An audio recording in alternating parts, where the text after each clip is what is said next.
நான் கிறிஸ்தவ மக்களுக்கும் இஸ்லாமிய மக்களுக்கும் பாதுகாவலன், அதனால நீங்க வந்து எங்க கட்சிக்கு தான் வாக்களிக்கணும்னு அந்த சிறுபான்மையருடைய ஓட்டுக்காக என்ன செய்யறோனே தெரியாம செய்யறாரு.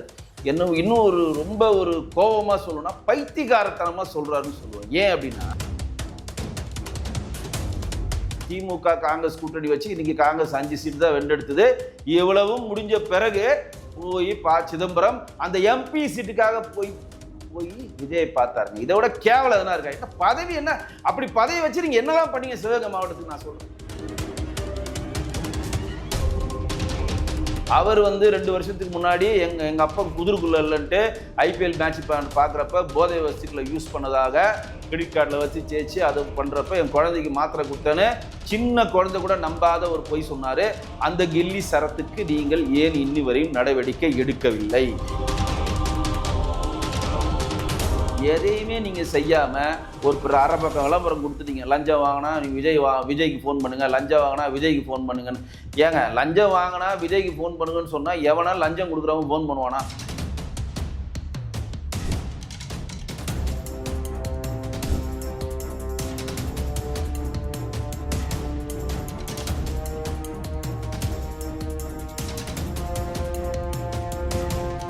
வணக்கம் சார். வணக்கம் ஜெய் சார். இப்போ வந்து நம்ம எதை பற்றி பேச போகிறோம்னா, கடந்த வாரத்தில் கூட நீங்கள் சொல்லியிருந்தீங்க திருமாவளவன் வந்து தாவேக்காவும் திமுகவும் ஒரே அணியில் இருக்கணும்னு சொன்னது ஒரு பெரிய சர்ச்சையை அடிச்சது. இப்போ என்ன சொல்லியிருக்காரு அப்படின்னா, சனாதன சக்திகளை எதிர்க்கிறதுனால தான் நாங்கள் திமுகவோட நட்பு கொண்டு இருக்கோம், பாஜகவை எதிர்க்கிறதுக்கு வலிமை தேவை அப்படின்னு சொல்லியிருக்காரு. ஏன் வந்து திருமா வந்து பாஜக எதிர்ப்பில் ரொம்ப தீவிரமாக இருக்காரு? சிறுபான்மையர் வாக்குதாங்க. சிறுபான்மையருக்கு தன்னை பாதுகாவலனாக திருமாவளவன் பிரகடனப்படுத்தி கொண்டிருக்கிறார். அவர் வந்து என்ன நினைச்சு பொதுவெளியில் சொல்றாருன்னா, சிறுபான்மைக்கு ஒரு பிரச்சனைனா நாங்கள் முன்னாடி வந்து நிற்போம். பத்தியா, பாஜகவை எதிர்க்கணுன்றதுக்காக திமுகவையும் தாவேக்காவையும் ஒரே அணியில் வரணும்னு நான் வலியுறுத்துறேன். அதனால நீங்களாம் நினைக்கிறீங்க நீங்களாம் சிறுபான்மைக்கு எதிரானவன் இல்லை, நான் கிறிஸ்தவ மக்களுக்கும் இஸ்லாமிய மக்களுக்கும் பாதுகாவலன், அதனால நீங்க வந்து எங்க கட்சிக்கு தான் வாக்களிக்கணும்னு அந்த சிறுபான்மையருடைய ஓட்டுக்காக என்ன செய்யறோனே தெரியாம செய்யறாரு. என்ன இன்னும் ரொம்ப கோபமா சொல்லணும்னா பைத்தியக்காரத்தனமா சொல்றாருன்னு சொல்லுவோம். ஏன் அப்படின்னா, என்ன லாஜிக் பாருங்க. இந்தியாவில் 27 மாநிலங்கள், 7 யூனியன் பிரதேசம் இருக்கு. அதுல 22 மாநிலங்களில் நேரடியாகவும் மறைமுகமாகவும் பாஜக ஆண்டு கொண்டிருக்கிறது. 3 முறை பாஜக வந்து இந்திய பிரதமராக மோடி அவர்கள் இருந்து கொண்டிருக்கிறார். 15 கோடியிலிருந்து 16 கோடி உறுப்பினர்கள் பாஜக இருக்கிறாங்க. கிட்டத்தட்ட 600லேருந்து 700க்கு மேற்பட்ட எம்பிக்கள் இருக்கிறாங்க. 1500க்கு மேற்பட்ட MLAக்கள் இருக்கிறாங்க. இவ்வளோ இருக்கிற கட்சியை தம்மா துண்டு கட்சி விடுதலை சிறுத்தைகள் 2 MLA முக்கி ஜெயிச்சுட்டு நாங்கள் எதிர்க்கணும், வாங்க நாங்கள் ஒன்று சேர்க்குறோம். உங்கள் பின்னாடி யார் வரப்போறா? உங்களுக்கு யாருக்கு தெரியும்? விழுப்புரம் தாண்டி யாருக்கு உங்களுக்கு தெரியும்? யாருக்கு உங்க பின்னாடி வரப்போறா? என்ன மாதிரி இது லாஜிக் பாருங்க. பாஜகவை எதிர்க்கணுன்றதுக்காக தூய சக்தி தீய சக்தின்னு சொல்லி போராட்டம் பண்ண விஜயை கொண்டும் தாவேக்காவையும் திமுகவும் ஒரே அணியில கொண்டு நம்ம எதிர்க்கணும். இதுக்கு வந்து அடுத்த சொம்பு, புது சொம்பு ஒன்று கிளம்பியிருக்கு, காங்கிரஸ் சொம்பு. அந்த சொம்பு பேரு எங்க ஊருக்கார் தான், சிதம்பரம். அந்த சொம்பு என்ன சொல்றாருன்னா, இங்க வந்து தேசியவாத காங்கிரஸ் சேர்ந்த சரத்பவார் அவர்களும் திமுகவும் டீலிமிட்டேஷன் வந்து பிஜேபி வந்து வருகிற நாடாளுமன்ற மழைக்கால கூட்டத்தொடரில் கொண்டு வர போறாங்க. அதற்கு வந்து ஆதரவாக ஓட்டு போடக்கூடாது. ஏன்னா நம்ம பாஜகவை எதிர்க்கணும். இன்னும் பாஜக பூதமா? என்ன பேசுறீங்க? 22 மாநிலங்கள் ஏற்றுக்கொள்ளப்பட்ட ஒரு கட்சி, இந்தியாவை 3 முறை ஆளுகிற ஒரு கட்சி, அதிகமாக இந்தியாவில் பிரதமராக இருந்த பிரதமரை கொண்ட கட்சி. அதிக நாட்கள் இப்ப பிரதமரா யார் இருக்காங்க? நேரு பின்தள்ளிட்டார்ல மோடி அவர்களே. கிட்டத்தட்ட 5000 நாட்கள் மேல இருந்து நேருவை பின்தள்ளி இன்றைக்கு கிண்ண சாதனை மாதிரி, இன்னைக்கு உலக சாதனை மாதிரி இந்தியாவின் முதல் சாதனை, அதிக நாட்கள் பிரதமர் பதவியில் அமர்ந்தவர் மோடியை கொண்ட ஒரு கட்சியை சிதம்பரம் சொல்றாரு, நீங்க வந்து கைது போடக்கூடாது, நீங்களாம் எதிர்க்கணும் அப்படின்னு.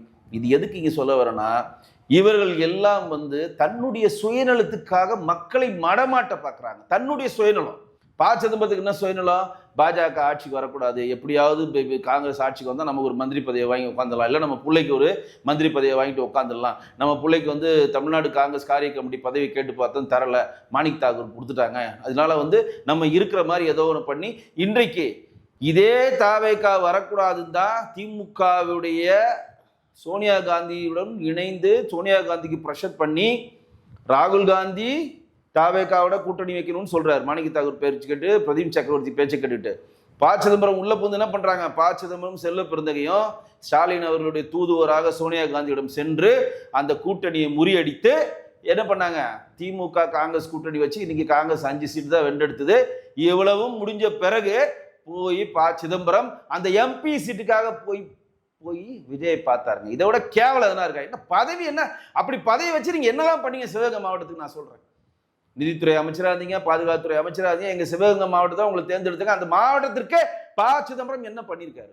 ஒண்ணுமே பண்ணல. மேற்கொண்டு நம்ம கண்ணப்பன் இருக்காருல, இளையாங்குடி கண்ணப்பன், அவர்கிட்ட தோத்துட்டு அதுக்கப்புறம் ப்ரெஷர் பண்ணி ஜெயிச்சிட்டேன்னு சொல்லி அந்த கேஸை இப்பதான் திமுகவோட ப்ரெஷர்ல வாபஸே வாங்கினாங்க. இந்த மாதிரி ஒரு பின்புலம் கொண்ட ப. சிதம்பரம், நான் காங்கிரஸ்கார, முழுமையான காங்கிரஸ்கார, திமுகவோட தான் காங்கிரஸ் இருக்கணும், நம்ம தாவேகாவோட போகக்கூடாதுன்னு அந்த கூட்டணி வருவதற்கு காரணமா இருந்த ப. சிதம்பரம் சிவி சண்முகம் ரிசைன் பண்ணோன்னா அந்த எம்பி சீட்டு காலியானோன்னா பல்ல இழிச்சுக்கிட்டு பதவிக்காக போய் விஜயை போய் பார்க்குறீங்களே. நீங்களா ஒரு அரசியல்வாதியா? நீங்களா எதுல சேர்த்தி? நான் சொல்றேன், நீங்களா எதுல சேர்த்தி? நீங்க உங்களுக்கும் நல்லா பண்ணிக்கல, உங்களை நம்பி வந்த மக்களுக்கும் நல்லா பண்ணல, உங்களுக்கு காப்பாற்றி விட்ட கட்சிக்கும் நல்லா பண்ணலன்னா இப்ப மறுபடியும் காங்கிரஸ்ல நம்ம ஒதுக்கிட்டாங்க. ராகுல் காந்திக்கு ப. சிதம்பரம் சுத்தமா பிடிக்காது. அப்ப ப. சிதம்பரம் ஜென்சியோட நகர்றாரு. அப்ப நமக்கு ஒதுக்கிட்டாங்க. அவருடைய பையன் சும்மாவே வேணாம், எதனால உன காங்கிரஸை குறை சொல்லிக்கிட்டே இருப்பார் அவர் பையன் கார்த்திக் சிதம்பரம். அப்ப இப்ப நம்ம தேசிய கட்சியில போயிடு. ஏன்னா மாநிலத்துல தான் எவனும் மதிக்க மாட்டேன்றாங்க. ஏன் மாநிலத்துல மதிக்க மாட்டேன்றாங்க? தமிழ்நாடு காங்கிரஸ் காரிய கமிட்டியினுடைய தலைவராக வந்திருக்கிற மாணிக் தாக்கூர் யார் தெரியுமா? ப. சிதம்பரத்தினுடைய சிவகங்கை மாவட்டத்தில் உள்ள அரசியல் எதிரியான நாச்சியப்பனுடைய சித்தப்பா பையன். எப்படி? ஓடம் ஒரு நாள் வண்டியில் ஏறும், வண்டி ஒரு நாள் ஓடத்தில் ஏறும். அதே மாவட்டத்தில் நாச்சியப்பன் பெரிய லெவலாக வரக்கூடாதுன்னு சிதம்பரம் பார்த்துக்கிட்டாரு. ஆனால் நாச்சியப்பனை தாண்டி மாணிக் தாக்கூர் வளர்ந்து இன்னைக்கு தமிழ்நாடு காங்கிரஸ் காரிய கமிட்டியினுடைய தலைவராகவே வந்துட்டு அவரால் இப்போ ஒன்றுமே பண்ண முடியல. ஏன்னா சிவகங்கை மாவட்டத்தில் நாச்சியப்பன் வளர்றத முழுக்க முழுக்க தடுத்தவர் ப. சிதம்பரம். அப்ப தமிழ்நாடு காங்கிரஸ் கமிட்டிக்குள்ள நம்மள போனா ஓட விரட்டுவானுங்க. அப்ப என்ன பண்ணலாம்? தேசிய இடத்துக்கு போயிடலாம். பழையபடி தேசிய இடத்துக்கு போயிட்டு எல்லா தேசிய தலைவரிடம் பேசலாம். நம்ம இந்த சந்திரசேகர் ராவ்னு ஒருத்தர் இருந்தார்ல தெலுங்கானால, சாதாரண தெலுங்கானா ராஷ்டிரிய சமிதியை மாத்தி பாரதிய தெலுங்கானா ராஷ்டிரிய சமிதின்னு மாத்துறாருல, அதோட மாத்திட்டு நான் போய் தமிழ்நாடு இந்தியாவில் இருக்கக்கூடிய எல்லா முதலமைச்சரையும் பார்த்து இந்தியாவை ஒருங்கிணைத்து நான் இந்தியாவுடைய பிரதமராக வரப்போறேன்னு போயிட்டு தெலுங்கானாலேயே டெபாசிட் இல்லாம காணாம போயிட்டாரு. காரணம் என்னன்னா, இங்க ஜெயிச்சோன்னு நம்ம இந்தியா ஃபுல்லா பெரிய லெவலா வளர்ந்துடலான்னு ஆசைப்பட்டு காணாம போயிட்டாரு. அதே மாதிரிதான் ப. சிதம்பரம். இங்க அவரால் அரசியல் இனிமேல் தமிழ்நாடு காங்கிரஸ் கமிட்டியில மாணிக் தாக்கூரை எந்த மூஞ்சியை வச்சுட்டு போய் பார்ப்பீங்க? பார்க்க முடியாது. அப்ப என்ன பண்ணோம்?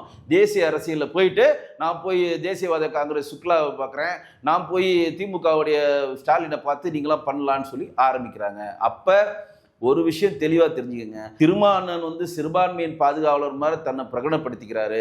ப. சிதம்பரம் இங்க அரசியல் நம்மளால் குப்பை கொட்ட முடியல, தாவேக்கா நமக்கு எம்பி சீட்டு கண்டிப்பா தராது, இனிமேல் நமக்கு அரசியல் அதிகாரம் இல்லைனால நம்ம போய் காங்கிரஸ் காரிய கமிட்டி டெல்லியில உட்காந்து ஏதோ ஒன்று பண்ணலான்னு அவர் அங்க போறாரு. ஆனா இவர்கள் எல்லாம் ஒற்றை குறிக்கோள் எங்க நிற்கிறாங்கன்னா பாஜக எதிர்ப்பு. நீங்கள் பாஜகவை எதிர்க்க வேணும் நீங்க நினைக்க பாஜக வளர்ந்து கொண்டே இருக்கிறது. இன்றைக்கு வெஸ்ட் பெங்கால்ல 202 சீட் அடிச்சு வந்துட்டோம். இன்னும் தெலுங்கானால கால் பேசிட்டோம், கர்நாடகாவில் ஆல்ரெடி இருக்கும், கேரளால 2 எம்எல்ஏக்கள் வென்றெடுத்திருக்கோம், ஒரு கார்பரேஷன் கைப்பற்றிருக்கோம், ஒரு எம்பி ட்ரிஷூர்ல நம்ம சுரேஷ் கோபி ஜெயிச்சிட்டாரு. தமிழ்நாட்டிலும் ஒரு எம்எல்ஏ பெற்றெடுக்கும். இன்னும் தமிழ்நாட்டில் காலம் இருக்கிறது, வென்றெடுப்போம். அப்ப பெரிய லெவல்ல பாஜக நெருங்கி வந்து கொண்டிருக்கிறது தமிழ்நாட்டை நோக்கி. அமித்ஷாவின் படை நெருங்கி வந்து கொண்டிருக்கிறது தமிழ்நாட்டை நோக்கி. அமித்ஷாவினுடைய வியூக திட்டங்கள் நெருங்கி வந்து கொண்டிருக்கிறது தமிழ்நாட்டை நோக்கி.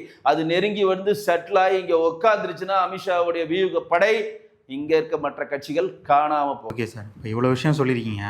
இப்போ இன்றைக்கி நடந்த ஒரு மினிஸ்டர் மீட்டிங்கில் முதல்வர் விஜய் என்ன சொல்லியிருக்காருன்னா, யார் தவறு செஞ்சாலும் பதவி காலி, அது அமைச்சர்கள் எம்எல்ஏக்கள் எல்லாருக்குமே தான் சொல்லியிருக்காரு. ஆனால் இவர் இப்படி சொன்னாலும் கூட தாவேகாவை சேர்ந்த நிர்வாகிகள் இந்த மாதிரியான ரெகுலரான தவறுகளை ஈடுபடுறாங்க. நேற்று கூட ஒருத்தரை கட்சியிலேருந்து நீக்கியிருக்காங்க. ஏன் இதை முதல்வர் சரியாக கண்டிக்காமல் இருக்காரா? யார் தவறு செஞ்சாலும் அவர் நீக்கிறாருன்னா அவர் ஃபர்ஸ்ட் நீக்க வேண்டிய ஆள் யாருன்னா திரு நிர்மல்குமார் தான் நீக்கணும். என் இனிய நண்பர் தான் அவர். ஏன்னா அரசாங்க வழக்கறிஞர்களுடைய நியமனத்தில் கிட்டத்தட்ட 120 கோடி ஊழல் நடந்திருக்கு அப்படின்னு சொல்லி பொது வழியிலே சொல்றாங்க. ஆரம்பத்தில் மௌனம் காத்திருந்தவர் திடீர்னு அப்படிலாம் நடக்கல அப்படின்னு சொல்றாரு. இன்னைக்கு பழனியோடைய இடத்தை, தண்டாயுதபாணி இடத்தை கிட்டத்தட்ட வந்து 100 கோடி மதிப்புள்ள இடத்தை 22 கோடியில் இன்னைக்கு விற்று இன்னைக்கு வந்து உச்சநீதிமன்றம் அதுக்கு தடை வைத்திருக்கு. அதற்கு ஒரு சால்சாப்புக்கான ஒரு பதிலை அறநிலைத்துறை அமைச்சர் ரமேஷ் சொல்றாரு.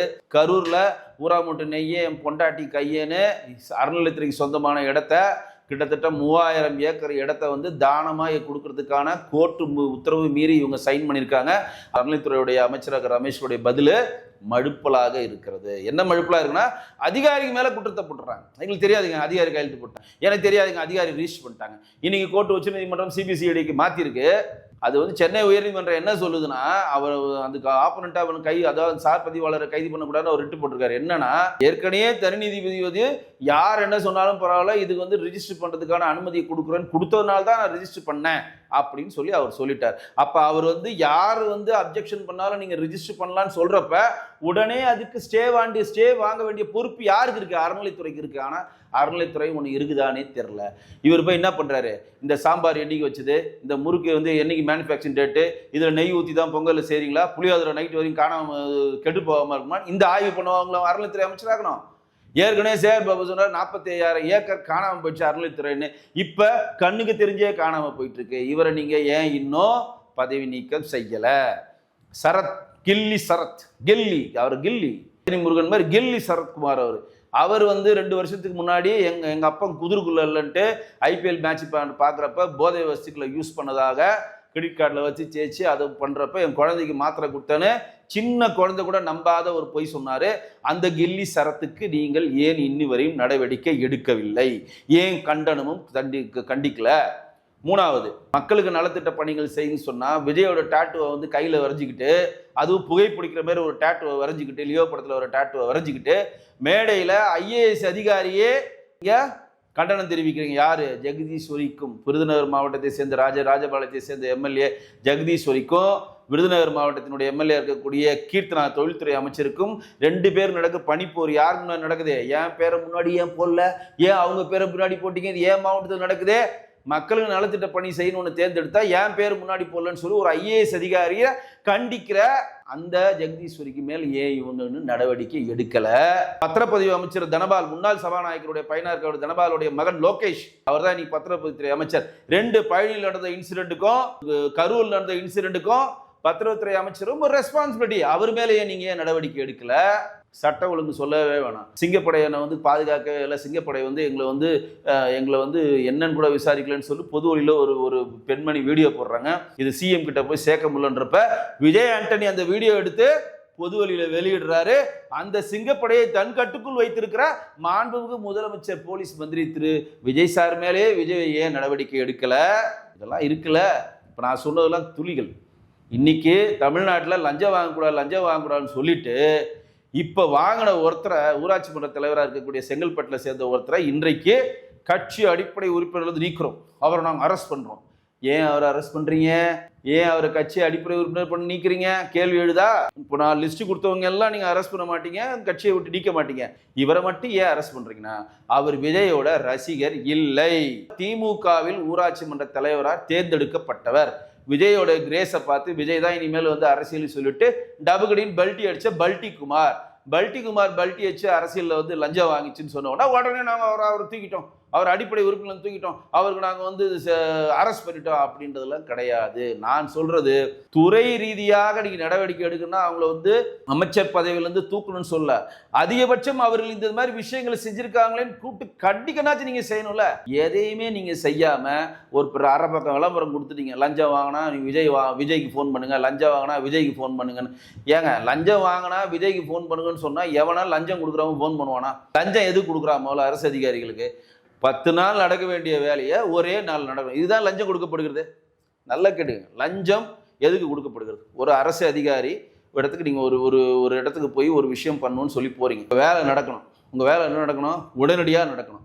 இன்கேஸ் அந்த வேலை உடனடியாக நடக்க முடியாம அரசு விதிகள் படி நடந்தா அந்த வேலை நடக்கிறதுக்கு 1 மாசம் ஆகும். இதான் எக்ஸாம்பிள் சொல்றேன். ஒரு சிஎம்டி அப்ரூவ்னு வச்சுக்கோங்க. ஒரு எக்ஸாம்பிள் உங்களுக்கு புரிதலுக்காக சொல்றேன். ஒரு சிஎம்டியில் ஒரு வீடு அப்ரூவலுக்கு நீங்க போகணும்னு வச்சுக்கோங்க. ஒரு ஃப்ளோர்ல இருந்து 2 ஃப்ளோர் ஏத்துறேன், அதுக்கு அப்ரூவ் கொடுக்க நீங்க போறீங்க.